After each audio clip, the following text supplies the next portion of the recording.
ना इधर ना उधर, सीधे मुद्दे पर नजर। और क्या है आज की ये खबर, आप देखना शुरू कर चुके हैं न्यूज़ 18 आपके पुनीत के साथ। ईरान और अमेरिका के बीच में एक बैठक हो गई, दूसरी बैठक होने वाली 19 तारीख को होने वाली है। वेन्यू को लेकर कंफ्यूजन था, लेकिन वो भी तय हो गया, उसमें भी बहुत सारी चीजें साफ कर दी गई हैं। दूसरी तरफ ईरानी विदेश मंत्री रूस के दौरे पर जाने वाले हैं, लेकिन उनके दौरे से पहले रूस ने बहुत कुछ कहा है। किसको ताकीद किया और क्या ताकीद किया है, इसकी बात करेंगे। इसके अलावा आज के इस वीडियो में हम चर्चा करने वाले हैं ईरानी अखबार की, जिसमें एक संपादकीय यानी एडिटोरियल जो छपा है उसका जिक्र करना बहुत ज़रूरी है। IAEA के प्रमुख जो हैं वो ईरान का दौरा करने वाले हैं, और ये दौरा होगा मीटिंग से पहले, जो मीटिंग होने वाली है अगले दौर की, उस मीटिंग से पहले। दूसरी तरफ अमेरिकी Carl Vinson, USS Carl Vinson जो है एयरक्राफ्ट कैरियर, वो अदन की खाड़ी में पहुंच चुका है। आखिर क्यों, और ये अमेरिका की तरफ से, डोनाल्ड ट्रंप की तरफ से ये बयान क्यों आया कि कट्टर लोग जो हैं उनके ऊपर तो हम कार्रवाई करेंगे, या वो परमाणु हथियार नहीं रख सकते हैं। इन सारे मसलों पर हम बात करने वाले हैं। मेरे सहयोगी आनंद मेरे साथ मौजूद हैं। सबसे पहले शुरुआत करते हैं बैठक को लेकर, कि वेन्यू को लेकर कुछ चीजें चल रही थी कि रोम में होगी, लेकिन फिर चीजें साफ कर दी गई कि रोम में बैठक नहीं होने जा रही। बिल्कुल, दरअसल देखिए, ये जो अमेरिका और ईरान की जो न्यूक्लियर डील होने वाली है, इस दोनों देशों के बीच दो देश का नाम और चर्चा में आ गया है पहली बैठक के बाद। पहला बैठक तो सब जानता है कि ओमान में हुआ है, लेकिन दूसरी बैठक को लेकर के इसमें नया नाम, नए देश का नाम जुड़ता है, और वो है इटली। रोम में बैठक की बात चलती है, और ये इटली के विदेश मंत्री, ऐसा बयान उनका था कि वो उनका ऐसा बयान है कि ओमान ने कोई ऐसा प्रस्ताव रखा था कि आप ये जो बैठक ओमान में हो रही है, ये दूसरी बैठक आप कहाँ करा सकते हैं, रोम में।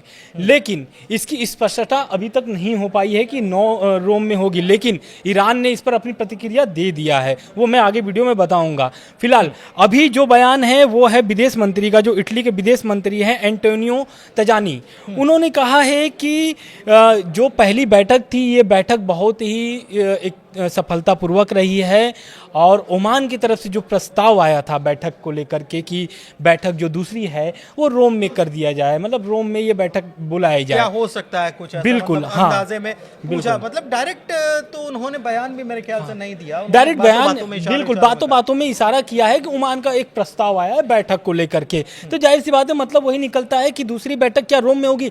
हम लोग इस पर पुराने वीडियो में बताया भी है कि रोम में ऐसी ऐसी बैठक को लेकर के खबरें आ रही हैं, स्पष्टीकरण नहीं है। लेकिन अब क्या होता है कि इसमें जो इटली का नाम जुड़ता है, इटली के नाम से जुड़ने के बाद से क्या होता है कि अमेरिका और ईरान जो बैठक हो रही है, इस बैठक को लेकर जब चौथे देश का नाम जुड़ता है तो अपने आप में एक नया चौंकाने वाली बात हो जाती है। लोग जानने की और उत्सुकता बढ़ जाती है कि ऐसा क्या होने वाला है कि ओमान प्रस्ताव रख रहा है। बहुत सारे तो अब इस पर भी विचार करना शुरू कर देंगे कि ओमान क्यों प्रस्ताव रख रहा है, क्या वो अपने यहाँ बैठक नहीं कराना चाहता है ईरान और अमेरिका का, तभी तो प्रस्ताव रखा है। बिल्कुल, हम जो स्थानीय भाषा में कहें तो हमारे कहा जाता मगजमारी, तो इस मगजमारी में हमको नहीं पढ़ना, बाहर ही रहते हैं, बिल्कुल शायद ये, लेकिन ऐसा नहीं होने वाला। इधर डच विदेश मंत्री जो हैं वो भी लग्जमबर्ग में मौजूद थे, और उन्होंने भी कहा कि बैठक रोम में ही होगी, ये उन्होंने कहा। लेकिन इसको, इस कंफ्यूजन को साफ करने का काम, या इसमें क्लैरिटी लाने का काम जो है वो ईरान की तरफ से हुआ है। क्या कहा गया है? ईरान के तरफ से दरअसल ये बयान आया है, और ईरान के जो बयान था वो इससे एकदम स्पष्ट हो जाता है कि जो बैठक ओमान में पहली जो बैठक हुई थी, ओमान में ही दूसरी बैठक होगी, और किसके मध्यस्थता में होगी, ओमान की मध्यस्थता में। पिछली बार जो पहली बैठक थी उसमें ओमान के विदेश मंत्री थे, उनके मध्यस्थता में ये बैठक की गई थी, और उन्होंने भी ये स्पष्ट कर दिया है कि बैठक इटली रोम में नहीं होगी, ये बैठक ओमान में ही की जाएगी। बिल्कुल ठीक है। ये साफ कैसे, सरकारी समाचार एजेंसी है इरना, ये कहाँ की है, ईरान की, वहाँ से कुछ बयान आया, क्या कुछ कहा गया है ईरान की तरफ से? दरअसल में वो जो बयान है एक तरीके से वो ईरान के पक्ष में ही बात करता है, और ईरान की सुरक्षा पर भी बात करता है कि अगर ईरान चाहता है कि जैसा कि अमेरिका लगातार बयान देता आया है, धमकी देता आया है कि परमाणु बम ईरान बना रहा है, न्यूक्लियर बम के बहुत करीब पहुंच चुका है, यूरेनियम उसके काफ़ी मात्रा में जुटा लिया है, लेकिन ऐसा होता कुछ नहीं है। मतलब ऐसा ईरान बोलता है कि ऐसा कुछ दावा, ये सब फीके दावे हैं। बिल्कुल, इरना ने कहा है, दरअसल इरना की तरफ से ईरानी विदेश मंत्रालय के प्रवक्ता हैं इस्माइल बाघई, और उनके हवाले से ये साफ कर दिया गया है कि बैठक रोम में नहीं होने जा रही और ओमान में ही बैठक होने जा रही है। अब इसके पीछे कारण कुछ चर्चाएं कि सवाल ये उठेगा कि ऐसा क्यों होने जा रहा है। बिल्कुल, देखिए पहली बैठक ट्रंप भी यही चाहते थे। ट्रंप तो पहले ये चाहते थे कि ये जो बैठक हो रही है किसी की मध्यस्थता में न हो, सीधी बैठक हो ईरान और अमेरिका की, लेकिन ऐसा होता नहीं है। अब ट्रंप की तरफ से जो बयान आता है वो एक तरीके से चौंकाने वाला है, क्योंकि वो बोलते हैं कि मुझे लगता है, ट्रंप बोलते हैं कि मुझे लगता है कि ईरान हमें अपने जाल में फंसा रहा है। यह बड़ी बात है और ट्रंप के और बयानों को समझेंगे, लेकिन उससे पहले ये समझना ज़रूरी है कि 19 तारीख को जो रोम में बैठक की बात चल रही थी, आखिर क्योंकि ईरान की तरफ से भी ये साफ नहीं किया गया कि क्यों कैंसिल कर रहे हैं, लेकिन ये जब चर्चा चल पड़ी कि रोम में होने वाली है, उसके बाद फिर बात आई कि ओमान में होने वाली है, तो दरअसल ये जो वीकेंड है, इस दिन है ईस्टर संडे आ रहा है, और रोम में हम जानते ही हैं कि कैथोलिक वो स्थान प्रमुख है उनके लिए, तो छुट्टी का दिन होता है, तो माना यही जा रहा है। हालांकि और कोई वजह साफ इसमें नहीं की गई है कि और इसके पीछे क्या कारण रहे।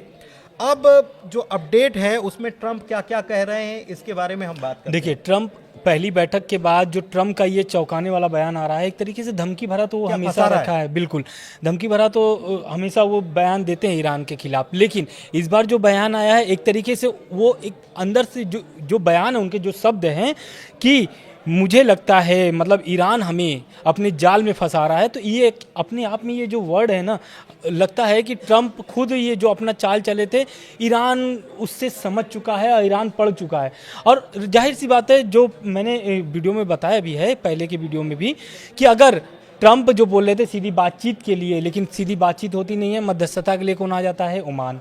अब ओमान मध्यस्थता में आ जाता है और वहाँ पर ट्रंप को झुकना पड़ता है, ट्रंप को बात मानना पड़ता है। ट्रंप अपने बयान से अपने बयान से वो मुकरते हैं, मतलब एक तरीके से ना मानते हैं, कहते हैं चलो ठीक है, ईरान से कम बातचीत तो शुरू हो जाए। क्योंकि खामनेई जो थे, खामनेई से जब वो चिट्ठी लिख करके भेजे थे धमकी भरा कि भाई अगर बातचीत आप नहीं करेंगे तो बमबारी ऐसी होगी कि ईरान कभी नहीं देखा होगा, तो उस पर खामनेई ने जवाब भी दिया था कि अगर इसी तरह का रवैया अमेरिका का रहेगा तो कोई भी बातचीत नहीं की जाएगी। लेकिन ईरान, फिर खामनेई का बयान भी आता है, खामनेई बोलते हैं कि ठीक है, अमेरिका को एक मौका दिया जाता है बातचीत करने के लिए, और वो पहली बैठक होती भी है। दूसरी बैठक की तैयारी शुरू हो गई है, लंबा खींचने में लगा हुआ है इस बातचीत को ईरान। एक ये बात भी सामने आई है और ये ट्रंप ने ही कही है। एक बात उन्होंने और कही है कि ये कट्टरपंथी लोग हैं। ये कौन कह रहे हैं? ट्रंप कह रहे हैं कि ये कट्टरपंथी लोग हैं और उनके पास परमाणु हथियार नहीं होने चाहिए। लेकिन एक चीज है, मैं इसको आपसे समझना चाह रहा हूं। जब हम पीछे इसकी तैयारी कर रहे थे वीडियो को लेकर, तब मैंने आपसे ये सवाल भी किया था कि चर्चाएं, एक तरफ धमकी कि हम आपको तबाह बर्बाद कर देंगे, इतने बम गिराएंगे, इतने बम गिराएंगे, इतने गिराएंगे, दूसरी तरफ आप अगर बातचीत की मेज पर बैठे हैं तो इसके मायने क्या है? बिल्कुल, आप जो बात कर रहे हैं, जैसे धमकी भरा लहजा तो उनका रहता है, किसी भी देश से भी वो अपना काम मनवाना होता है तो वो धमकी भरे पे ही आ जाते हैं। रह गई बात बैठक की, तो ट्रंप जानते हैं कि जो ओबामा जो प्रस्ताव लेकर के आए थे 2015 वाला JCPOA वाला समझौता जो था, ईरान उसी पर अभी अड़ा हुआ है। और ट्रंप चाहते हैं कि अगर ईरान से बातचीत अगर हमारी हो जाती है तो कहीं ना कहीं ट्रंप जानते हैं कि ईरान से कैसे लाभ अमेरिका के प्रति लाना है, और ईरान भी ये बहुत अच्छे तरीके से जानता है। ईरान के पास बहुत सारे जो खनिज हैं या फिर तेल हैं, उससे अमेरिका कहीं ना कहीं प्रॉफिट निकाल लेगा। यूक्रेन में 3 साल से युद्ध चल रहे थे, अब देखिए $500 बिलियन का कितना खनिज वो मांग लिए हैं ट्रंप, उसके लिए समझौता भी हो गया, डील भी हो गया, सब चीज़ हो गया। तो कहने कि अमेरिका अगर पैसा खर्चा करता है तो वहाँ से निकालता भी है। तो कहीं ना कहीं अगर ये जो बैठक हो रही है, इस बैठक का आने वाले समय में अमेरिका के फायदे के लिए ही होगा, परिणाम वही होगा। अमेरिका अपना फायदा देख रहा है, लेकिन एक बात ये समझिए कि कहीं कोई किसी को धमकाए कि हम तुम्हारे पर इतने और उतने बम गिराएंगे, और उसके बाद उससे बातचीत की मेज पर बैठने के लिए तैयार हो जाए, तो इसका मतलब कि वो समझ चुका है कि सामने वाले की ताकत कितनी है, तभी तो वो बातचीत के लिए तैयार है, वरना वो बम न गिरा देता। और ईरान की ताकत कितनी है इसका एक जिसको कहते हैं कि एग्जाम्पल जो है वो ईरान ने दे दिया जब उसके विमान आए थे, टोही विमान, और उनका जीपीएस बिगड़ गया था, मामला गड़बड़ा गया था। बिल्कुल। अब इस पर एक बयान भी आता है ईरान का। ईरान के जो अधिकारी हैं वो बोलते हैं कि अगर ट्रंप बार बार धमकी देंगे तो ईरान को बहुत ज्यादा समय नहीं लगेगा परमाणु बम बनाने में। मतलब अच्छा। स्पष्ट, मतलब हम उसके ऊपर छोटे फिर भाषा काम में करना अगर शुरू बोले कर देंगे। काम करना शुरू कर देंगे और परमाणु हथियार बनाने में मतलब जो उनकी कोशिश है वो और तेज हो जाएगी। और तेज हो जाएगी। तो कहीं ना कहीं ये एक तरीके से ईरान भी धमका रहा है कि बहुत ज्यादा धमकी आपकी हम सहने वाले नहीं हैं। मतलब आप सोच रहे हैं कि झुक जाएं तो एकदम से झुकने वाले नहीं है। एक चीज और है, बातचीत चल रही है लेकिन इस बीच तैयारी भी चल रही है। तैयारी कैसे चल रही है? धमकाने की, डराने की, कि हमने उधर से तैयारी भी कर ली है, देख लो आप। तो एक अपडेट निकलकर सामने आया है कार्ल विंसन से जुड़ा हुआ, यूएसएस कार्ल विंसन जो है वो अदन की खाड़ी में पहुंच गया। बिल्कुल, ये एयरक्राफ्ट है एयरक्राफ्ट यूएस का, करियर। बिल्कुल। और ये जब चलता है तो एक तरीके से एक झुंड लेकर के चलता है, हथियारों का जकीरा खूब उसमें रहता है उस एयरबेस में।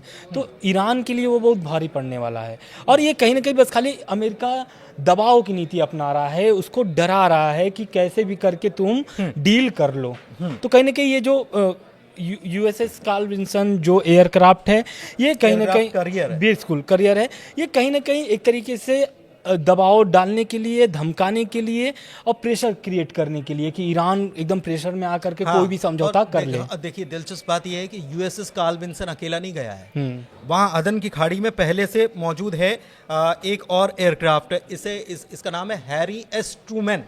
ये एयरक्राफ्ट करियर पहले से मौजूद है और दूसरी तरफ एक और एयरक्राफ्ट करियर मैदान में उतार दिया गया और ये पूरे बेड़े के साथ चलता है, मतलब अकेला नहीं है। इसके साथ साथ कौन है ये आपको बता दें, टिकोनड्रोगा क्लास गाइडेड मिसाइल से लैस यूएसएस प्रिंसन क्रूज और 2 आर्लेबर्ग क्लास के guided missile destroyer USS straight और यूएसएस विलियम पी लॉरेंस, ये सब अदन की खाड़ी में है।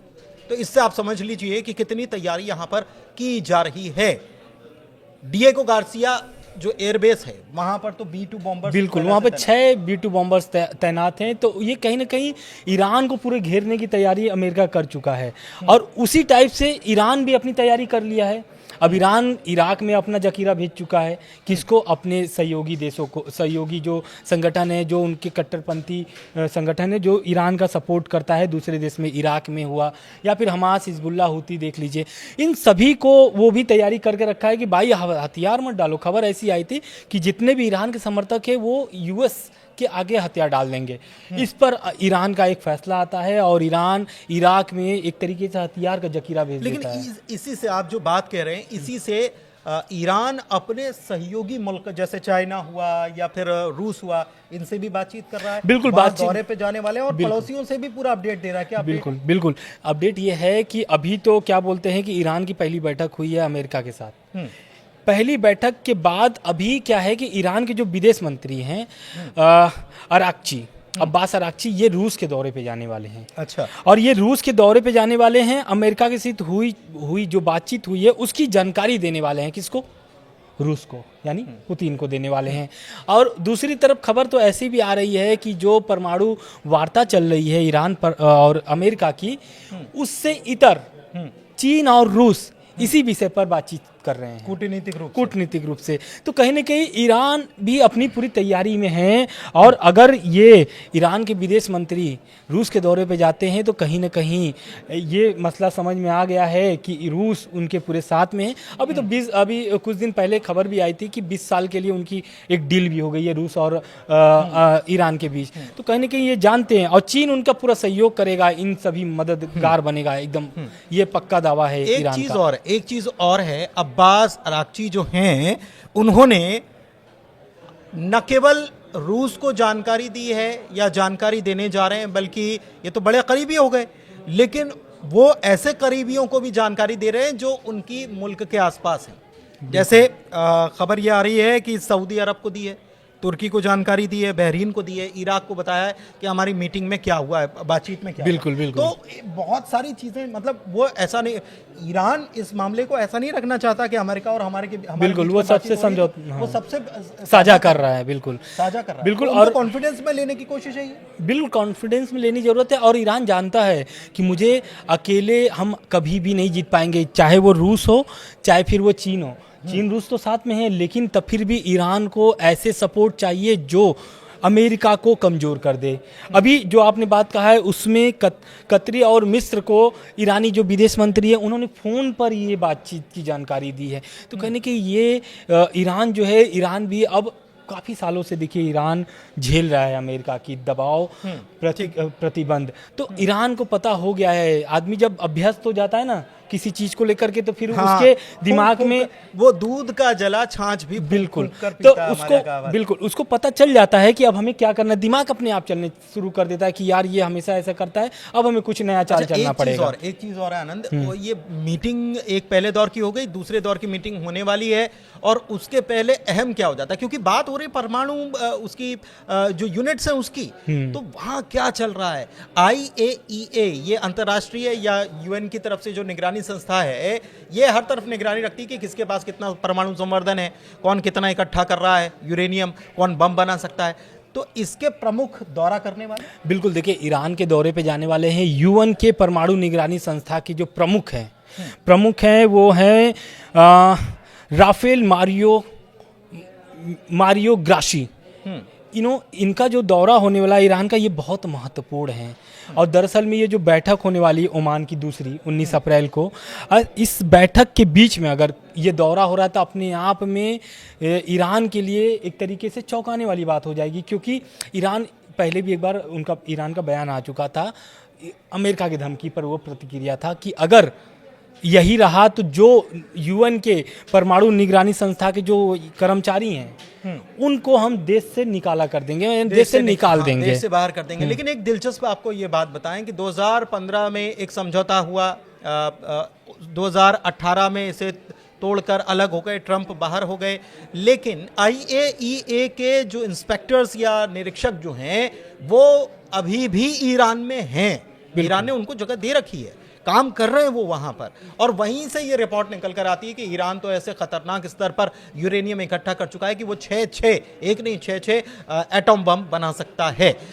लेकिन अब ये जो ग्रॉसी जब जा रहे हैं तो ये वहां पर जाकर मुलाकात करने वाले हैं, मसूद पेज़ेश्कियान जो राष्ट्रपति हैं उनसे मुलाकात करने वाले हैं, विदेश मंत्री से मुलाकात करने वाले हैं, और उनकी कोशिश ये है कि उनके जो निरीक्षक इंस्पेक्टर्स जो हैं, जो भी इनकी परमाणु यूनिट्स हैं, एटॉमिक रिएक्टर्स या जो यूनिट्स हैं, वहां पर जाकर पूरा दौरा कर पाए इंस्पेक्टर्स, ताकि उनको इस बात के लिए वो मुतमईन या इस बात का भरोसा हो जाए कि वहां पर ऐसा कुछ नहीं चल रहा है जिसका शक अमेरिका को बना हुआ बिल्कुल है। ईरान में देखिए 2 परमाणु प्लांट, मतलब उनका एक तरीके से 2 परमाणु प्रोग्राम जो है वो नतांज और फरोडा में चलता है, और ये दोनों का निरीक्षण वो करेंगे।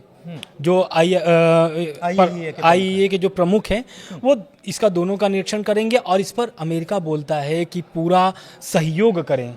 अंतर्राष्ट्रीय परमाणु ऊर्जा एजेंसी के जो चीफ जा रहे हैं, अमेरिका चाहता है कि पूरा उसका सहयोग करे, क्योंकि जो दावा करता है उसी के चीफ अगर पहुंच जाए ईरान में तो जाहिर सी बात है दूध का दूध पानी का पानी हो जाएगा, दूध पानी का पानी हो जाएगा। तो फिर अगले दौर की बैठक जो है उसमें बातचीत करना बहुत आसान हो जाएगी। 2 बातें और है, वीडियो लंबा हो गया लेकिन 2 बातें और है। एक तो ये कि ईरान के सुप्रीम लीडर ने क्या कहा है, और दूसरा ये कि वहां पर एक अखबार है और अखबार के एडिटोरियल में छपा क्या है। दोनों की बात करते हैं, पहले अखबार की बात करते हैं। बिल्कुल, अखबार में जो छपा है ना वो ईरान के एक तरीके से सुरक्षा को लेकर के छपा है, और एक तरीके से संदेश देने का भी काम करता है अखबार। संदेश तो देता ही है, लेकिन वो जो संदेश है वो बहुत महत्वपूर्ण रह गया है। महत्वपूर्ण ये है कि यूरेनियम का जो मतलब कि यूरेनियम जो जमा करके रखा है ईरान, वो उसमें कमी लाने की तैयारी होनी चाहिए। मतलब एक तरीके से अपील किया है हाँ, ईरान के उसके लोगों लिए तैयार हो जाना चाहिए। तैयार हो जाना चाहिए और उसमें कमी लाना चाहिए, ऐसा उसका कहना है। क्योंकि अगर कमी लाएगा तो जाहिर सी बात है यूएस जो चाहता है, यूएस तो यही चाहता है कि परमाणु बम ईरान न बना पाए। जैसा कि आपने पहले कोट भी किया है कि ट्रंप ने बोला है कि इन कट्टरपंथियों के पास अगर परमाणु हाथ लग गया तो आने वाले समय में दुनिया को नुकसान पहुंच सकता है। ये बात वो कहते आए हैं लगातार। लेकिन ट्रंप कट्टरपंथी क्यों कह रहे हैं, इसके ऊपर भी सवाल है। ईरान कहता है कि नहीं, हम ऐसा कुछ करने नहीं जा रहे हैं। दिलचस्प बात यह है कि इस अखबार का नाम है इरना। हाँ, माफ़ कीजिएगा, इस अखबार का नाम जो है वो जावन है। जावन इस अखबार का नाम है। और ये अखबार जो है ये IRGC आप जानते हैं, इस्लामिक रिवॉल्यूशनरी गार्ड कॉर्प्स जो है उसका बड़ा समर्थक अखबार माना जाता है। और इसमें ये भी कहा गया है कि भाई अगर हमने कम कर दिया या कोई डील हमने कर ली तो इसमें बुरा क्या है। ऐसा हमने पहले भी किया है, ये भी कहा गया। और ये भी इसमें कहा गया है कि अगर ऐसा कुछ करते हैं तो कोई हमारी कोई बदनामी नहीं होगी, या ऐसा नहीं होगा कि कोई इस्लामिक स्टेट जो है वो कोई पीछे हट गया या उसने कदम पीछे धकेल लिया अपने, ऐसा नहीं होगा। ये दिलचस्प बात है क्योंकि मैं आपको इसलिए बता रहा हूँ कि इस्लामिक रिवॉल्यूशनरी गार्ड के बेहद ये करीबी अखबार माना जाता है और इसका बड़ी अहमियत है ईरान में। IRGC की बड़ी अहमियत है। खामनेई ने क्या कहा? बिल्कुल, देखिए खामनेई ने बोला है कि जो बैठक चल रही है या बैठक जो दूसरी होने वाली है, इस पर वो बहुत मतलब ऐसा उनका बयान है, वो बोलते हैं इस बैठक से बहुत आशावादी और ना ही निराशावादी हैं वो। मतलब अगर हो गया तो ठीक, नहीं हुआ तो भी ठीक, ऐसा वाला मामला है उनका।